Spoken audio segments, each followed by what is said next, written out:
Hello అండి, అందరికీ నమస్కారం. ముందుగా ఈ వీడియో చూసేవాళ్ళు ఓం నమ శివాయ అని నాకు కామెంట్ సెక్షన్లో కామెంట్ చేయండి. కన్యా రాశి వారికి ఫిబ్రవరిలో ఎలా ఉండబోతుందో మనం ఇప్పుడు తెలుసుకుందాం. ముందుగా ఉత్తర 2, 3, 4 పాదాలు, హస్త 4 పాదాలు, చిత్త 1, 2 పాదాలు కన్యా రాశి కిందకి వస్తారు.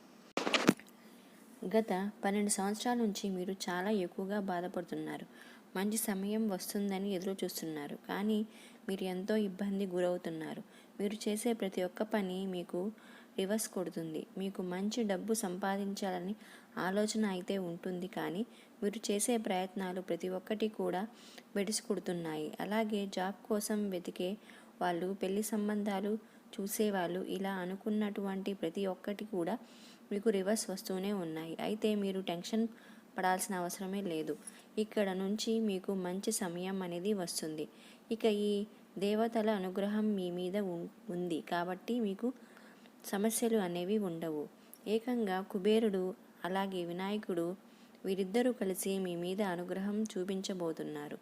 వారు మీ మీద దయ చూపిస్తే ఏ పనికి కూడా ఆటంకం అనేది ఉండదు. ఇక సాక్షాత్తు కుబేరుడు మీ మీద కటాక్షం చూపించాలంటే ఇంకా దానికి సంబంధించిన ఎటువంటి సమస్యలు అనేవి ఉండవు. అయితే ఇక నుంచి మీ లైఫ్ అనేది చాలా అద్భుతంగా మారబోతుంది. కాబట్టి రాబోయే రోజుల్లో మీరు చేయకూడని కొన్ని పనులు ఉన్నాయి. ఈ 2 పనులు మాత్రం ఎట్టి పరిస్థితుల్లో మీరు చేయవద్దు. మీరు చేయాలనుకుంటున్న పనులు వేరే వాళ్ళ మీద డిపెండ్ అయ్యి ఆ పని వాళ్ళు చేస్తారనే ఏముందిలే, మన టైం చాలా సూపర్గా ఉంది, ఇక నుంచి అంతా మంచి జరుగుతుంది, ఎవరు చేస్తే ఏంటి అని ఆ పని అయితే చాలు అని ఆలోచన ఏదైతే ఉందో దాన్ని మొట్టమొదటిగా మీరు స్టాప్ చేయాలి. మీ పని మీరు ఎంత శ్రద్ధగా అయితే చేస్తారో దాన్ని వేరే వాళ్ళు చేయరు. కాబట్టి మీ పని మీరే స్వయంగా చేయాలి. ఏంటి అంటే, మీరు ఏదైనా వ్యాపారం స్టార్ట్ చేయాలనుకుంటున్నా, ఎప్పుడైనా వెళ్ళి ఏదైనా పని చేయాలనుకుంటున్నా, డబ్బుకు సంబంధించినటువంటి లావాదేవీలు ఏదైనా సరే ప్రతి ఒక్క పనిని మీరు మీ చేతులతో మీరే చేయాలి. వాళ్ళ మీద ఆధారపడి పనులు వారితో చేయించుకోవడం మాత్రం అస్సలు చేయకండి. ఇక రెండో పని ఏంటంటే, అందరి నమ్మకం, ట్రస్ట్ అనేది చాలా సులువుగా వేరే వాళ్ళ మీద పెట్టేస్తుంటారు. ఆ ట్రస్ట్ని వాళ్ళు ఎంత ఈజీగా బ్రేక్ అనేది చేస్తుంటారు. కాబట్టి తొందరపడి ఎవరిని పడితే వారిని నమ్మి వాళ్ళతో మీరు ప్రతి ఒక్క పని తప్ప చేయటం లేదని వాళ్ళు చెప్పిన మాటలు వినేసి ఆలోచించకుండా పనులు అనేవి చేయడం, ఈ 2 పనులు మీరు అస్సలు చేయవద్దు. ఎందుకంటే ఒక మనిషి మాత్రమే వెనకాల గోతులు తవ్వుతాడు. తను మిమ్మల్ని ఎట్టి పరిస్థితుల్లో కూడా నాశనం చేయాలని చెప్పేసి చూస్తుంటారు. కాబట్టి మీరు ఈ 2 పనులు కానీ జాగ్రత్తగా చేసుకుంటే మీరు ఆ మనిషి ద్వారా వచ్చే హాని ఏదైతే ఉందో అదే జరగదు. మీరు తొందరపడి నమ్మకుండా అంటే మీ పనులు మీరే చేసుకుంటారు కాబట్టి వాళ్ళకి అవకాశం అనేది అస్సలు దొరకదు. ఇక రెండోది వచ్చేటప్పటికి, మీరు ఇప్పటిదాకా ఎదురు చూస్తున్న ప్రతి ఒక్క పని ఇక్కడి నుంచి సులభంగా అయిపోతుంది. మీరు ఇప్పటిదాకా పడిన ప్రతి ఒక్క కష్టానికి ఇక్కడ నుంచి మనం అనుకున్నట్లు సాక్షాత్తు ఇద్దరు దేవతల అనుగ్రహం మీ మీద కలగబోతుంది. కాబట్టి మీరు అన్ని కష్టాలు తిరిగిపోతాయి. జాబ్ చేసే వాళ్ళు ఎవరైతే ఉన్నారో వాళ్ళకి ప్రమోషన్, జాబ్ సెర్చింగ్లో ఉన్న వారికి కొత్త అవకాశాలు కూడా వస్తాయి. ఇక పెళ్లి సంబంధాలు చూసే వాళ్ళకి మంచి సంబంధాలు కుదురుతాయి. దీంతో పాటు మీకు ఏదైతే మంచి గుడ్ న్యూస్ రాబోతుందో దానితో మీకు ప్రతి ఒక్కటి పెళ్ళికి సంబంధించి కావచ్చు, జాబ్కి సంబంధించి కావచ్చు, అలాగే వ్యాపారం ఎవరైతే చేస్తారో వాళ్ళకి కూడా వ్యాపారంలో పెట్టిన పెట్టుబడులకు రెండింతలు పెట్టుబడి రిటర్న్ అనేది వస్తుంది. వాళ్ళు పెట్టిన పెట్టుబడికి రాబడి అనేది వస్తుంది. ఇంకా ఇక్కడ చేయాల్సిన పని ఏంటి అంటే, ఫస్ట్ మీరు ఈ యొక్క వస్తువుని వెంటనే మీరు ఎక్కడికి వెళ్ళినా సరే, ఆడవాళ్ళు అయితే పర్సులో, మగవాళ్ళు అయితే పాకెట్లో మాత్రం ఖచ్చితంగా దీనిని పెట్టుకోవాలి. ఈ విధంగా దీన్ని ఎప్పుడు మీతో పాటు పెట్టుకుంటే మీకు ఎటువంటి దిష్టి తగలదు. అలాగే మీకు సంబంధించిన శత్రునాశనం ఏదైతే ఉందో అది కూడా జరుగుతుంది. అయితే ఏంటి ఆ వస్తువు అనేది మనం ఇప్పుడు ఈ వీడియోలో చివరిలో తెలుసుకుందాం. మీకు దాంతోపాటు మీరు తెలుసుకోవాల్సిన మరొక పని ఏంటంటే దేవతల అనుగ్రహం అనేది ఎవరికీ కూడా కలగదు. ఒకవేళ కలిగిందంటే దానికి సంబంధించిన కొన్ని సంకేతాలు ఎలా తెలుస్తుంది అంటే, మీరు పడుకున్న తర్వాత మీకు ఒకసారిగా బ్రహ్మ ముహూర్తంలో అంటే తెల్లవారుజామున 3 గంటల తర్వాత 3 నుంచి 4 గంటల మధ్యలో అనుకోకుండా సడన్గా నిద్ర నుంచి మెలకువ అనేది రావటం, ఆ సమయంలో ఒక్కసారి కాదు, 2 సార్లు కాదు, పదే పదే మీకు అదే టైంలో మెలకువ వస్తుంది అని అనిపిస్తే గనక ఆ దేవుడు మిమ్మల్ని ఎంచుకున్నారని అర్థం. కాబట్టి ఈ టైంలో మీకు నిద్ర నుండి మెలకువ రావడం అనేది జరుగుతుంది.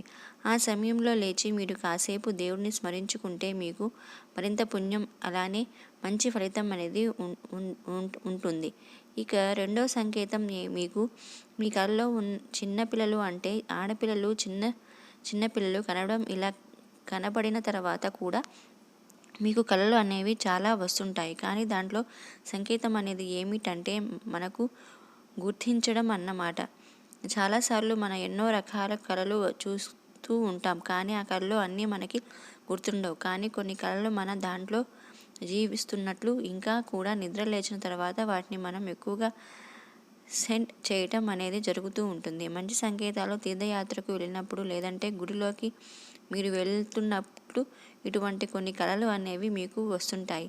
కళలో ఆవు కనిపించడం, సీతాకోకచిలుకలు కనిపించడం, ఇటువంటి అన్ని వాటికి సంకేతం అనేది వస్తుంది. కాబట్టి ఇక్కడ మీరు అర్థం చేసుకోవాల్సింది, మీ ఇంటిని, దేవుడికి సంబంధించిన గదిని మరింత శుభ్రం చేసుకోండి. అలాగే మీ ఇష్టమైన దైవాన్ని స్మరించుకోండి. ఇక ఒక వస్తువు మీరు జేబులో పెట్టుకుంటే మీకు ఎటువంటి ప్రాబ్లం అనేది రాదు అని, అది ఏంటి అంటే 5 యాలకులు. ఈ 5 యాలకులను ఒకే రకంగా అలాంటి వస్త్రంలో చిన్న మూటలా కట్టుకొని దేవునికి ఒక రోజంతా దేవుడి దగ్గర పెట్టి, తర్వాత మరుసటి రోజు నుంచి దాన్ని తీసి మీరు ఇప్పుడు ఎక్కడికి వెళ్ళినా దాన్ని జేబులో పెట్టుకుంటే, ఈ విధంగా చేసుకుంటే సరిపోతుంది. ఇక నుంచి అంతా మంచి అనేది జరుగుతుంది. దీన్ని ఖచ్చితంగా పాటించండి. ఈ విధంగా చేస్తే మీకు చాలా మంచి అనేది జరుగుతుంది. అలాగే ఈ శక్తి యొక్క నీడ కన్యా రాశి వారిపై ఉండదు. ఈ పరిహారం మీరు పాటిస్తే మీరు అనుకున్నది కూడా సాధించుకోవచ్చు. ఈ కన్యారాశి వారికి రాశి చక్రంలో 12 రాశులలో కంపేర్ చేసినట్లయితే కనుక తెలివి ఎక్కువగా ప్రదర్శించే వారి చెప్పుకోవచ్చు. వీరిలో కాన్ఫిడెన్స్ లెవెల్స్ అనేవి కూడా కొంచెం ఎక్కువగానే ఉంటాయి. కానీ అవసరం వచ్చినప్పుడు మాత్రం వాటిని ఎలా వాడాలి అనే విషయంలో మీరు చాలా ఆలోచించి ఉంటుంటారు. ప్లానింగ్ అనేది లేకపోవడం వల్ల మీరు చాలా ఇబ్బందులు పడటం కూడా జరుగుతూ ఉంటుంది.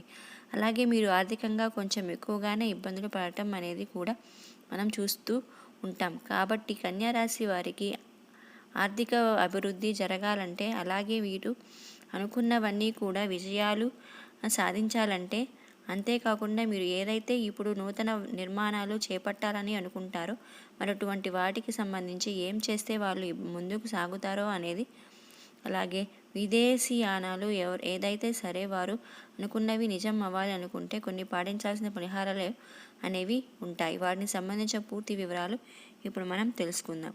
ప్రతి ఒక్కరికి కూడా ఇంటి దైవం అనే వాళ్ళు కొంతమంది ఉంటారు అన్నమాట.